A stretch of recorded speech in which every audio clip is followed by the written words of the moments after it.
I'm curious in terms of how you get out of that. I was reading, actually I watched on MSNBC. You told the Last Words Lawrence O'Donnell, it's a very, very good show, that you attributed your liberal political views to abject poverty of your family during childhood in rural Tennessee. Explain to us what you mean that abject poverty helped create a liberal point of view of you growing up. I mean, just to put it totally simply, I ate food that was, acquired with food stamps my whole life growing up. And also, I did well in school. I went to college. I got a good job, whatever. It's I feel like I'm living proof that those programs do work. And so it would be very hypocritical of me to be opposed to them. And I've just always you hear people talk about, oh, they're just lazy, they just won't put their feet up and collect money from the government. And it's always bothered me because I'm like, nothing is easy or laid back about being that poor. It's horrible and it's very stressful and no one's choosing that. And there might be a very small pocket of people who do that, but it's not the norm.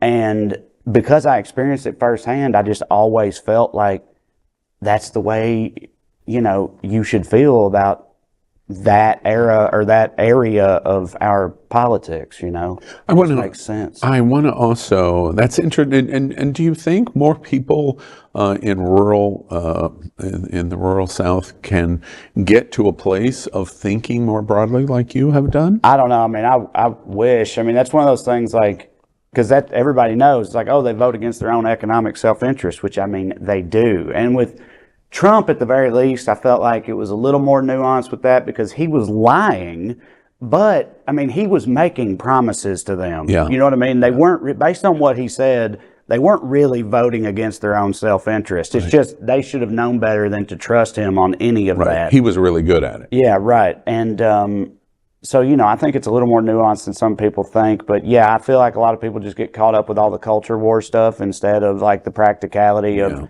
the Democratic Party is supposed to be for the working man and for, the regular American. And part of that's the Democratic Party's fault, I think. They've sort of lost that branding over the years. Certainly here in Florida. Yeah, which should be inexcusable. But, it just is what it is. Yeah. And the reason I ask you that is we have a gigantic advocate, not only in Nancy Pelosi when she was House Speaker, but in Governor Newsom. And he's a gigantic supporter of LGBTQ community. And he calls out the South frequently, over and over and over, and Governor DeSantis here in Florida. And I'm wondering if that attitude in some ways might adversely affect you, of going, well, we're lumping you into the hate that we know goes on down from the region you're from. Oh, I feel it for sure. And I think sometimes I'll get the impression from somebody that but of course, I'm reading into again, it's not like they explicitly tell me this, but I get the distinct impression from some people that it's not really a thing they can move past. Do you know what I mean? They hear the accent, they think whatever, and then it almost doesn't matter what I say after that or what I do. You know what I mean? They're just not going to be down with it because I'm just not down with that type of thing, they think. And I definitely think that's real. That's funny. Man without a country seems to be a right definition. Yeah. I wanted to ask you about your politics. During pandemic, and I've looked at some of it now. You did a show broadcast in Facebook Live called The Evening Skews with a co-host, Mark Agee. Agee. Yeah. And one of the things that was most interesting to me is a lot of comedians don't focus on the politics as much. You had no issue with that. You just dived right into... Well, look, my videos, the things that most people know me for, are political in nature. That's the thing that put me on the spot in the first place. And so because of that, I felt like it made sense to have a podcast that was overtly political. But I also, I have other podcasts and things that I do that, I like to do both. I have a show with one of the guys I tour with, Corey Forrester, where it's called Putting on Airs, and we just talk about fancy people stuff, and it's not political at all. Fancy people. It's two hillbillies talking about fancy people stuff, right? And there's no politics, but it's funny, and we have a good time with it.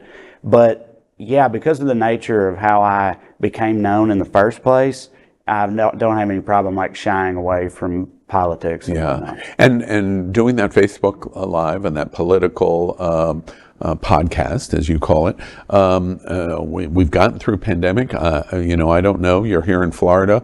The pandemic never happened here. COVID never existed here in Florida. We were very, very lucky. Yeah. It never came here. It just literally would not cross the border. Tell you what, who did come here though? A lot of people who were really into that fact. You know what I mean? I feel like that was part of. I feel like Florida was already shifting.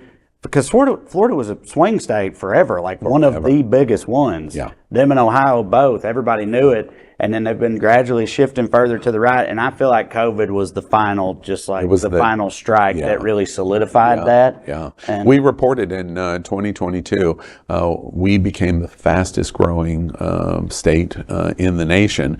And it was mostly because of relocation. Right. From other places that thought, well, there's where the crazy's going. Exactly. So and I'm crazy, so let's go. Let's go. Exactly. All right. Well, we finished pandemic. Never happened here, but we finished pandemic. You excited about where you're going in terms of what's next for you? All of that's behind us. You're out and about traveling and doing shows. I mean the tour's been going great response, and I'm in the process of building like a new hour of material. So a lot of stuff I'm doing is like new or newer, and it's still been going well, and it's just exciting as a comedian doing all of that. And then I've also got my podcast, which are fun, and then I have some TV development things I'm trying to get going, but I've been doing that for the past 6 years, and that's a really tough nut to crack, but I'm keep on pushing that boulder. That's why you're in Los Angeles? Yes, exactly. For a while, if you're a comedian, and you want to be serious about it, you had to either live in New York or Los Angeles. Yeah. And I'm from the South, so just weather alone, it was LA the whole time. Yeah. Ever since COVID, that's a little less true, but I've been out there and I like it, so we'll see. Yeah.